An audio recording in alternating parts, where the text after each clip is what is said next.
Hello parts, lipat bahay na pod parts kay di anami sa dry dock sa Turkey. Unya kay daghan man gubon dire.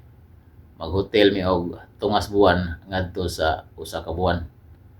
Unya manghipos ako parts kay hapit na mi kuhaon sa bus. Kining bagga hotel parts dili ni nagpasabot nga wa may trabaho.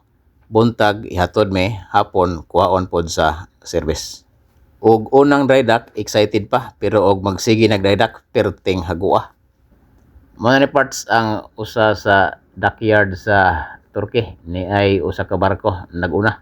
Samtang naglantaw tas dockyard sa Turkey parts, shout out sa ni-request, shout out kang Tunhayo from Riyadh, Saudi Arabia to Mindanao, Clarin, Misamis Occidental. Og shoutout sa kang Ronilo Gima Ugsang watching from Guadalupe, Carmen Bohol.